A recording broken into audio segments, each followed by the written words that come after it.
to the recently canceled podcast with Don Fry. Hey, how goes it? So you're listening to the recently canceled podcast episode 2. With me, as always, I'm by myself because I don't have friends, and hey, that's frankly, I kind of like it that way. You know, it's dependable to not have to depend on anybody. I mean, I just sit by the computer, I think about what's going on in the world and how much it sucks, and I tell you about it. You know, if there's a theme to this podcast, I thought that the title would just be funny. Oh, hey, let's subscribe to the recently canceled podcast. Well, you can't because it's recently canceled. Well, yeah, you can, I guess, in a way, and that is by going to my Patreon page, and you'll get the full episode. Because on YouTube, I'm only going to give you the first 2 of the 3 topics we got today. So first up, we have pro gaming will never take off. Then talking about North Korea, and finally, the death of Netflix.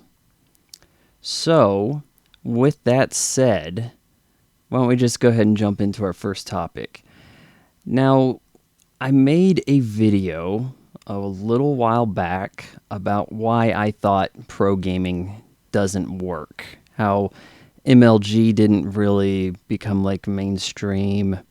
And now you have a few developments that are causing me to have to maybe rethink this.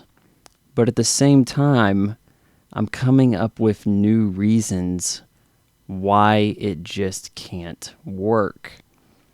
So, first of all, I want to talk about Overwatch League.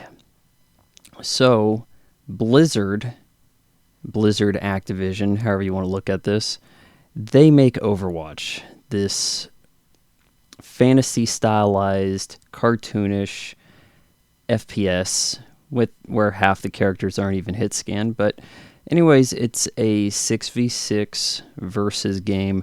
If you're watching this, listen to this, I guess, on YouTube, you may know of me from my exploits in such a title, where I'm the only player, the only one on Xbox Live with every achievement. And if you don't believe me, you can look it up. The gamer tag is Legendary Badass in partial elite speak. Thank you very much, Microsoft. So, I guess I'm somewhat of an authority here on Overwatch, and I've never watched Overwatch League. I feel like, for one, it's counterintuitive to watch someone play a game when you could be playing it. So, whereas somebody could make the case that, well, LeBron James can dunk and I can't, so I guess I'm going to watch LeBron James play basketball because he's better at it than me. What makes these guys any better at this game than I am? Oh, well, they're using a keyboard and mouse, right? Well, oh boy, I am going to bust that myth here soon enough. Mark my words, I'm writing a mystery novel where I destroy the keyboard and mouse. I know how to defeat it, and I'm not going to reveal that until you guys buy the book. I'm just going to put that out there for right now. But anyways, yeah, the Overwatch League, it's not console, it's computer. So what real incentive do I have to care about if I feel like I'm a second-class citizen playing some ported computer game, right? But on top of that, beyond just the skill or lack thereof, really, I can't call professional gaming a sport. You know, there are sports that are trying to get into this, but I never really felt like I was burning calories. You never see all these really fit gamers, right? Like, aside from myself, don't most gamers look like a bag of wet clothes?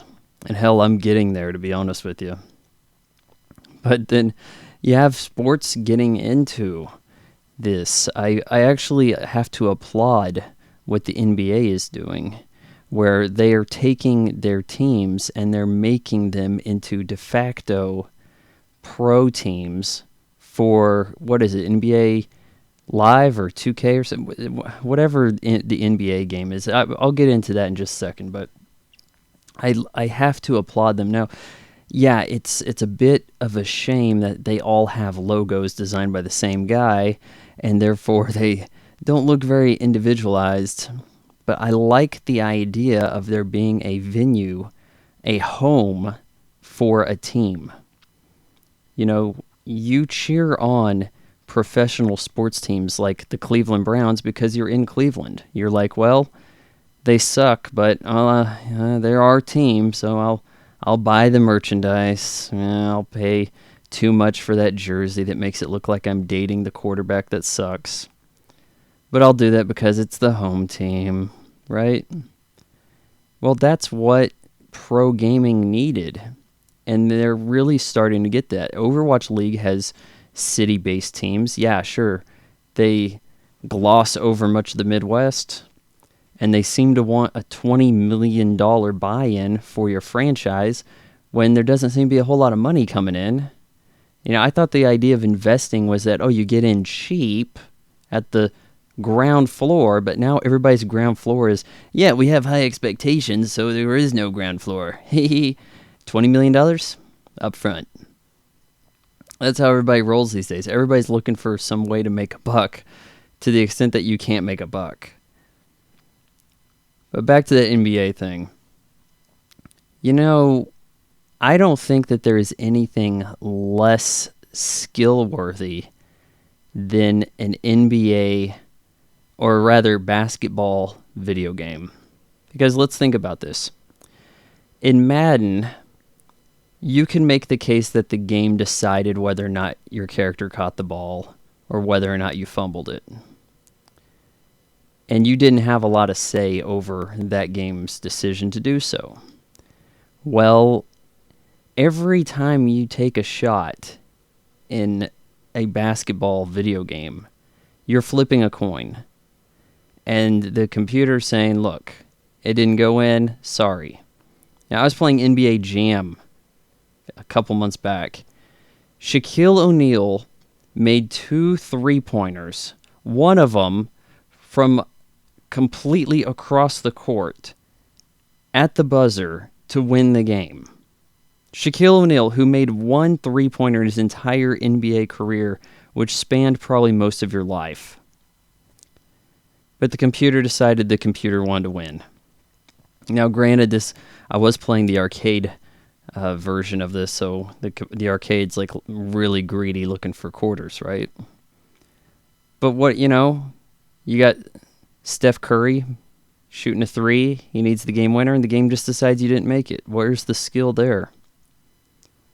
I guess I'm not seeing that skill, But hey, what do I know? I'm just some guy who plays video games, but not professionally, right? So I can't really chime in on that. Back to what I'm talking about as a generalization of games. You could play Madden professionally, I guess, or another derived sport. But what if it's a game that's brand new? Like one that, say, people haven't been training to play since they were toddlers, that you couldn't get a college scholarship to play. Where does this future come from? You just, Overwatch gets created when you're in your 30s, and you say, well, I guess I want to be a pro Overwatch player. It's a good thing my career existed all of a sudden, right? I'm going to stake my livelihood on this shit, right? But then I'm thinking, where does the money come in? Like, I get that people are now watching this in some capacity, but how? I could see a case being made for watching competitive Street Fighter. Because like a boxing match or UFC, and Jesus Christ, it was so cold down here, and now I got to take off this American Giant sweatshirt I'm wearing. Not a sponsor, though I wish they were, and we're talking about it. So in a fight, where the focus of attention is, right? There's 2 guys fighting. You're watching the point at which they're fighting. In a team sport, there is one ball. The action surrounds the ball. The cameraman might be looking at the coach picking his nose, but there are more cameras on the ball, and the idea is to show the audience at home said ball, correct? Well, in Overwatch, what are you supposed to watch if you're spectating? Now, there is an objective. I guess there could be a system set up wherein maybe there is a bird's eye view of the objective, and you're supposed to be kind of keeping an eye on that. But then you have to cut in between the faces of the people playing the game because you need reaction shots these days. So that's taking your eye off of the action in some way. But then it gets even worse than that. Say a game like Halo, that a team slayer, big team battle, something where the goal is murdering the other team and not necessarily some objective, just eliminations. Since everybody is essentially holding the ball, speaking metaphorically here, where does the focus go? Why should I be watching guy A instead of guy B?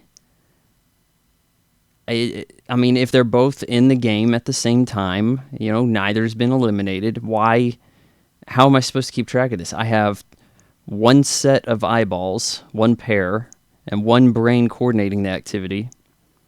How is this supposed to be presentable? Yeah, I think that's something that you can't look past. And with that in mind, if a company wants to come up with a competitive game, they have to try to think probably, near the top of the priorities, how is this digestible to an audience? How do we get people to pay money to stream this or to go to a stadium and watch it and be able to maintain their attention? Because it's the opposite of baseball. Baseball's 90% standing around. Once in a while, somebody runs. But that one guy running may have one other guy on the other team running to catch the ball. That's about it. As many as 2 people at a time are playing baseball. You could be looking at competitive games here where 20 plus people are playing at the same time, and it's too much to take in.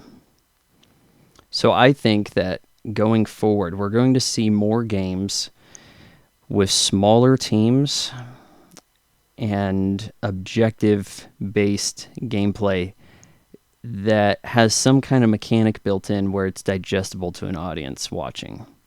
I think that's what we're about to look at. So, yeah, I know you guys, I'm thumbs down. I'm going to unsubscribe this. Well, shit, you weren't supporting me on Patreon to begin with, so, don't piss yourself. North Korea. 4 years ago, there was some talk about Nobel Peace Prize, and I said something like, hey, how come Dennis Rodman isn't in consideration, right? Sorry, I'm just taking a hit of sun-kissed orange here. Because it seems to me that as long as World War III isn't happening, and if we are to assume that it is sparked by North Korea being a douche and then U.S. retaliating, if that doesn't happen, then isn't the friendship of our great diplomat, Dennis Rodman, and the, shall we say, dictator, Kim Jong-un, shouldn't we say that maybe Dennis Rodman has a piece of the pie in maintaining world peace here? Because it seems to me like that's what's happening. And now we get word that Donald Trump and Kim Jong-un are set to meet, and I think it's before May. I think that's what I had read. And I don't read a lot of the news anymore because the spin has gotten out of control. There are news stories which should be grounded in fact, which is no longer the case. Now it's like, okay, here's a little bit of fact, but here's how we want you to interpret it and what we want you to protest. All in one article.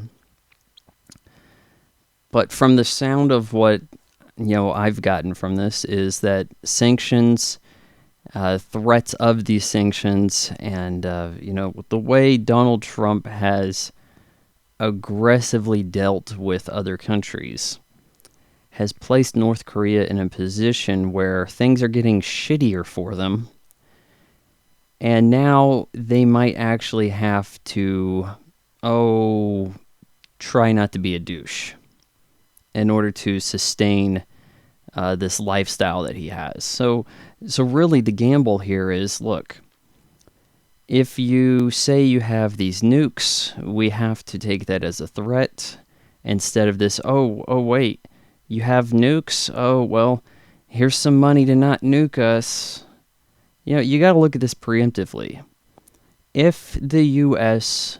struck North Korea today and took out Kim Jong-un and all this stuff, do you really think the other countries are going to attack America?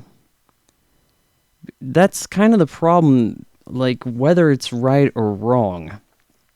If you have no friends, no one is going to go down the street and do a drive-by. You know what I mean? Like, you're not going to get the ending from Menace to Society because no one cared about you. So you got this hermit country that nobody likes, and if someone takes them out, hey, what if Russia takes out North Korea? You think Donald Trump is going to attack Russia? I can't believe you took out Rocket Man before I did. That's not happening. So North Korea is in this bad spot, and it's their doing, and that's what you get, right? I didn't see Black Panther, but shouldn't North Korea love that movie? Like, my understanding of it, it's about a hermit country with more advanced technology than the rest of the world. So it's like some kind of North Korea fantasy. Isn't that what North Korea is all about? Hey, yeah, we're holding back from the rest of the world, right? I'm going to let you in on a little secret here. Isolated countries don't really progress like Wakanda. How do I know? Look at North Korea. I can tell you right there how much bullshit is in theaters right now. I just saw that Black Panther broke $1 billion at the box office. Took long enough, didn't it? Because there was all this hype about how much money it was making for weeks. Seems like it kind of took a while to cross that mark. But hey, what do I know? I'm just some guy who lives in Kansas. Entirely unemployable. But, I think that Dennis Rodman is probably due for a Nobel Peace Prize here. He's, whether or not it's an official capacity, he's not getting the recognition. And it's so weird, too, because it's like, well, Kim Jong-un paid him, and that's the only reason he went over there. So it's a matter of perspective now. Who is a good guy? So when Obama comes by your college to give that speech, remember, it's not because he's being paid a shitload of money. It's because he's an amazing person whose words are so important you absolutely have to hear them, right? So yeah, perspective is everything right now. I'm going to go ahead and cut this off for those of you listening on YouTube. And, if you want to hear the rest, you want to hear the full recently canceled podcast, just donate $1 a month on Patreon. That's, I don't want a few people sending me $10 a month, really. I want, just a lot of people just putting in $1. I feel bad taking $10 from anybody. Because it's like, hey, this isn't HBO Go over here. I'm just one guy in Kansas. But, if it's worth $1 to you, check it out. Patreon, I think it's like, // Vaughn Fry.